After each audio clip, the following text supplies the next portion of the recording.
Olá, meus amados irmãos, a paz do Senhor Jesus esteja contigo.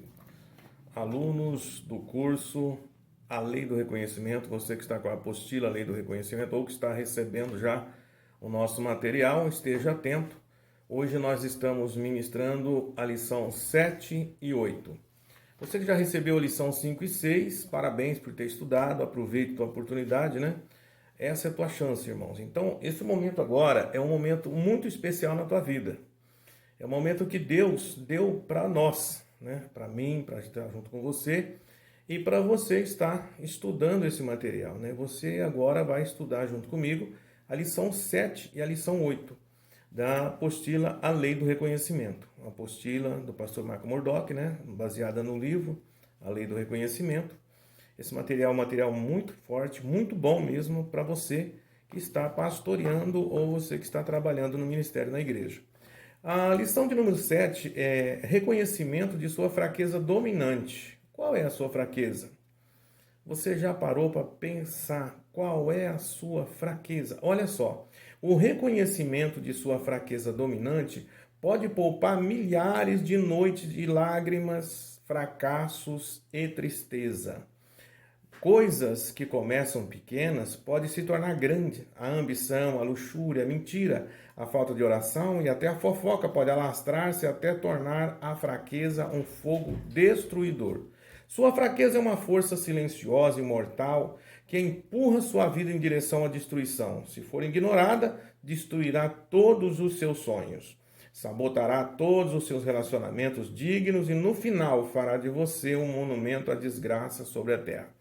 A coisa é séria, irmão. E aqui agora nós vamos apresentar 9 fatos importantes a lembrar sobre sua fraqueza. Olha só, todo mundo tem sua fraqueza.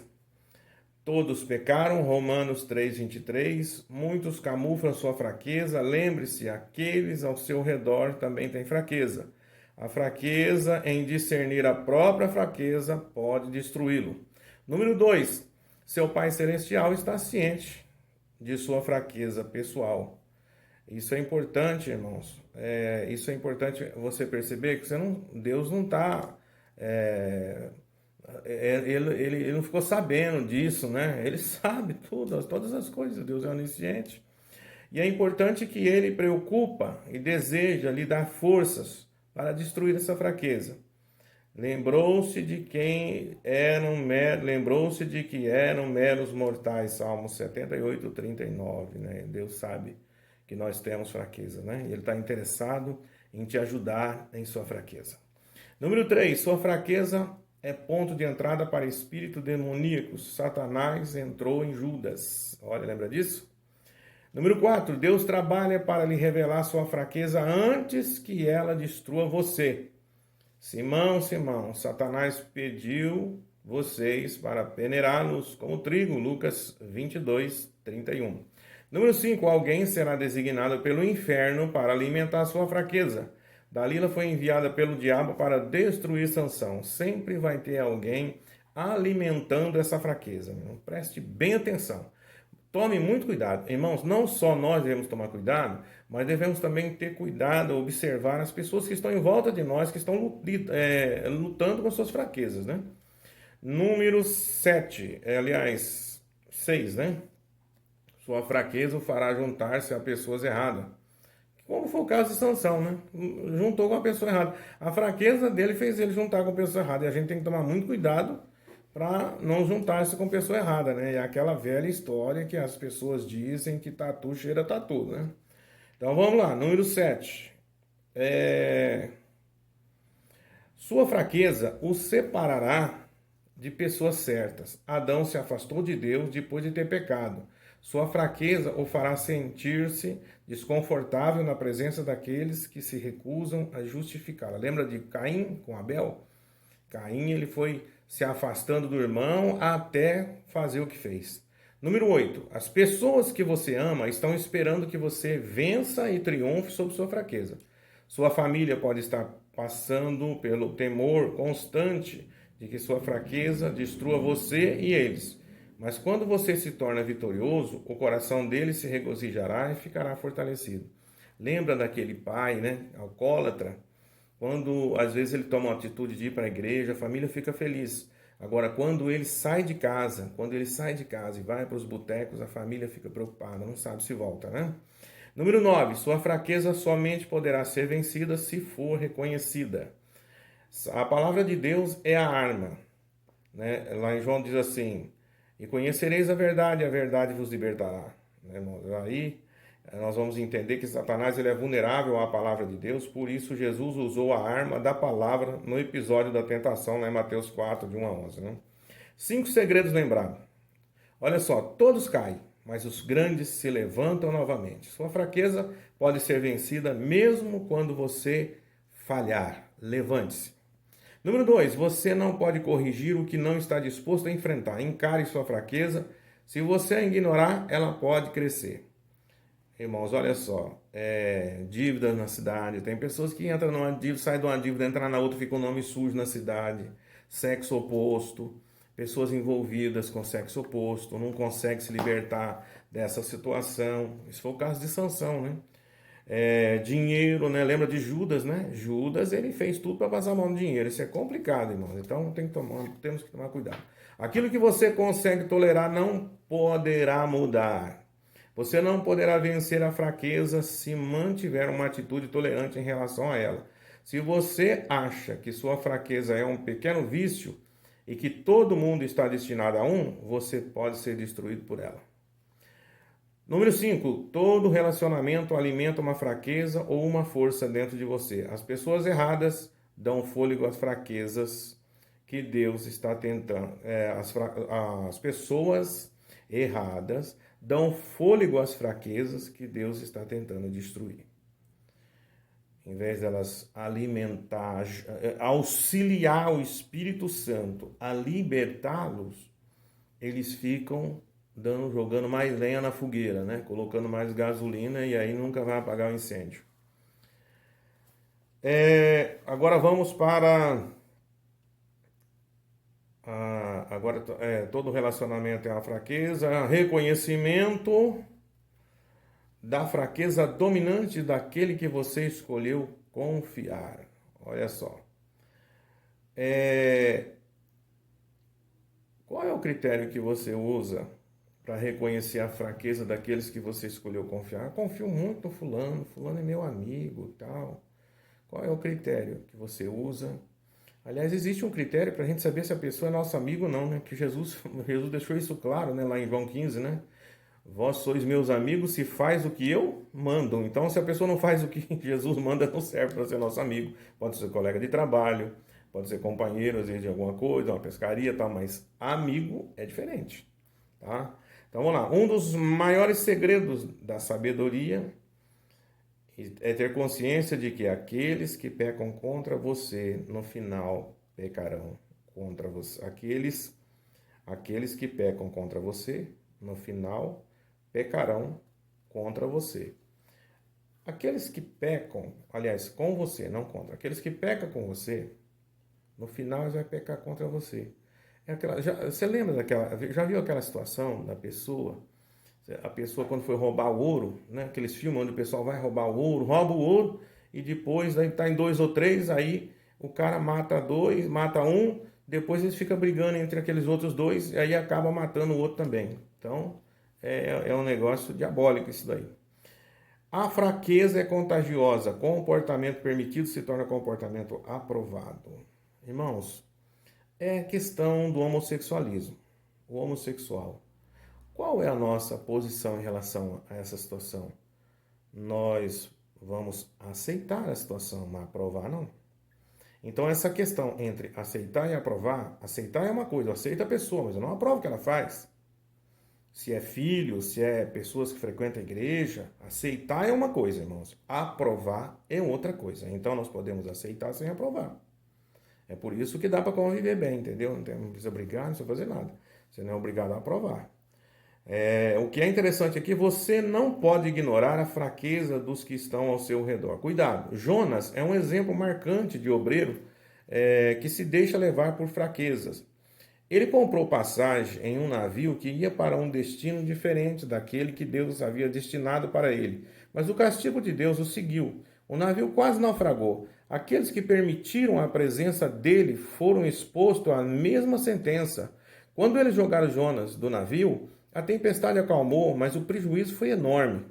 Quando você tolera a presença de pessoas rebeldes contra Deus, pessoas que pecam e que não são tratadas, acaba experimentando o mesmo castigo que elas. Coré se rebelou contra a autoridade de Moisés.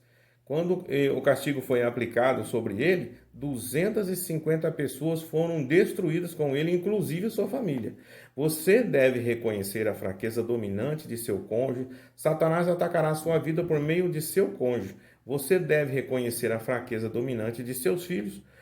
Tudo muda quando permitimos que uma fraqueza cresça perto de nós. Aqueles em quem você escolheu confiar têm nas mãos o segredo do seu futuro. Então, meus irmãos, já viu aquele pai que sabe que o filho mexe com droga, mas não toma atitude? O filho mexe com droga, traz droga para casa e vai virando aquele negócio e fica tudo permissivo. Então, as coisas têm que ser tratadas mediante aquilo que está acontecendo. As coisas têm que ser tratadas. Tem uma fraqueza, vamos tratar. 6 sugestões para você reconhecer a fraqueza dominante daqueles que ama.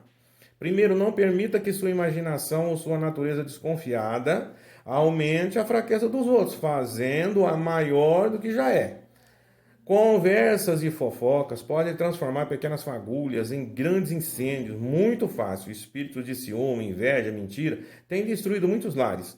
Um espírito mentiroso se revela quando encontra você espreitando a falha de alguém. Satanás transforma o pequeno em grande dentro da sua mente, irmãos. Aquela coisa, você coloca o cara na parede, mas aí chega alguém e fala, não, esse aí eu vi ele lá tomando cerveja com um copo de cachaça lá e tal. E às vezes não era bem assim, né, irmão? Você nunca pode tomar uma atitude em relação a uma situação com pessoas sem ouvir os dois lados. Sempre ouça os dois lados, irmãos. Escute os dois lados e não resolva correndo. Espera, porque o Espírito Santo trabalha com o tempo e o espaço. O espaço para caber dentro de nós e o tempo, que é 1 semana, 2 semanas, 3 semanas. Não precisa apavorar, irmão. Entra em oração, pede para as pessoas te ajudar em oração, faça uma campanha de oração e sem pressa.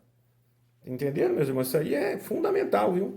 Tem gente que já quer resolver na hora, já quer resolver. Isso aí não dá espaço para o Espírito Santo trabalhar. Vamos lá, irmãos. Interceda pela pessoa diante de Deus. Jesus orou por Pedro, número 2. Jesus orou por Pedro e os resultados apareceram. Peça ao Espírito Santo que lhe dê palavras para tratar adequadamente o problema. Aí está o segredo. Número 3. Converse diretamente com a pessoa sobre a fraqueza dela. Se ela confessar, você ganhou um parceiro de oração e um possível amigo. Ainda não está bem aprovado para ser amigo, né, irmão? Mas é um parceiro de oração, já está no caminho. Se ela se rebelar, estará mostrando o quanto ela é tola. Somente Deus poderá mudar o ponto de vista dela. Insista na oração, convide o Espírito Santo para convencê-la. Mas se ela continuar se mantendo no erro e não se retratar, não ir atrás de se consertar e ficar na posição do tolo, você já viu aí na apostila o que é o tolo, né? Então se afaste dele, porque senão a casa cai para o lado da gente também. Número 4, compartilhe situações relacionadas de quem venceu esse mesmo tipo de fraqueza e use a autossugestão.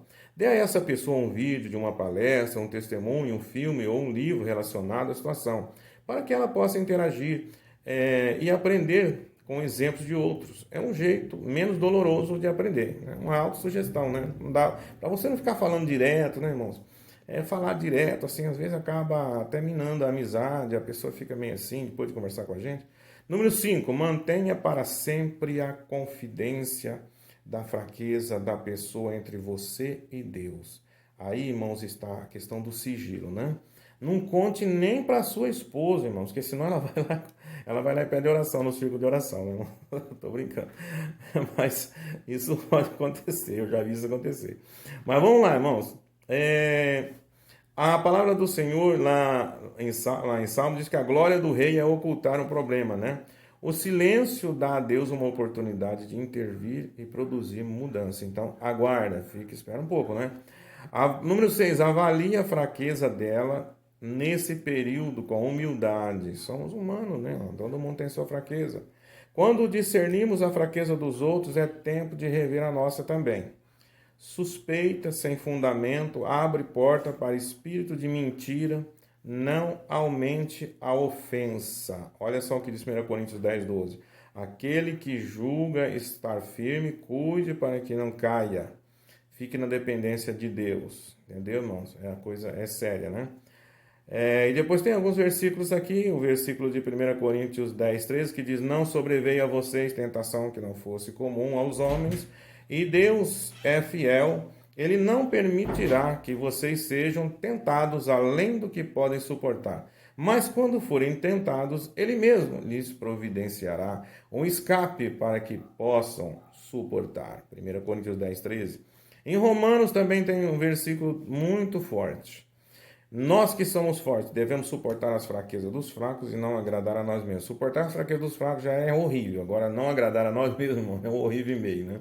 Mas ele está dizendo assim, vós que sois fortes. Ou seja, ele está dizendo assim, vocês são fortes. Então, se vocês são fortes, suportar a fraqueza dos fracos para vocês não vai ser problema. E se um agrada ou se não agrada a vocês, também não vai ser problema. Porque não vai depender se vai agradar ou se não vai agradar para que a gente continue sendo forte. Amém? Aí vem agora Gálatas 6, de 1 e 2, que diz: Irmão, se alguém for surpreendido em algum pecado, vocês que são espirituais deverão restaurá-lo com mansidão. Se porém cada um para que também não seja tentado, cuide, cada um deve se cuidar para não ser, né, tentado também, que na hora que todo mundo pode ser tentado e ter problemas, nós não depender dos outros também. Leve os fardos pesados um dos outros, assim cumpram a lei de Cristo. Então ajude, né, irmão? O reconhecimento da fraqueza dominante naqueles que você ama fará com que você tenha mais cuidado com eles ao delegar-lhe uma função ou convidá-lo em determinada coisa que relacione com sua fraqueza. Cuidado, nunca coloque uma raposa para vigiar o galinheiro. Irmãos, tem pessoas que às vezes colocam, a pessoa tem um problema e ela vai lá dar um ministério para ela, pensando que ela vai resolver. Eu vou dar um ministério para o fulano, eu vou chamar ele, separar ele para presbítero, né? Mas aquele irmão tem uma vida cheia de enrosco, de coisa errada e não está resolvido. Ele não é obediente, está enroscado nessas coisas. Irmão, não pega a pessoa enroscada e põe no ministério, não. Enquanto a pessoa não tiver o perfil de quem realmente é uma pessoa resolvida, ele não está apto para ajudar a resolver. Primeiro, ele tem que ser uma pessoa resolvida. Se ele não se resolveu, não está apto para resolver. Então, vamos ficar espertos, né, irmãos, para não ser surpreendidos. Amém, queridos? Que Deus vos abençoe e tenha uma boa aula. E tenho certeza que Deus está contigo. Pai querido, Pai amado, dê força a teus filhos, sustenta nas tuas mãos. Faça com que eles sintam, Senhor, a responsabilidade cada dia mais de estarem estudando, estarem buscando direcionamento na tua palavra, sendo fortalecidos pela tua palavra. Pai querido, que eles possam ser iluminados pela tua palavra, Senhor, que essa luz nos seus caminhos possa brilhar para que eles possam ser esclarecidos na sua mente e que o Espírito Santo, dentro daquela virtude, força que há no Senhor, possa trazer a eles um entendimento daquilo que eles necessitam para conduzir o seu ministério, para conduzir o trabalho no reino, Pai. Senhor, eu oro pedindo a tua bênção sobre teus filhos e pedindo a tua graça sobre cada família e cada igreja, em nome de Jesus. Amém. Deus te abençoe, querido. Fique na paz.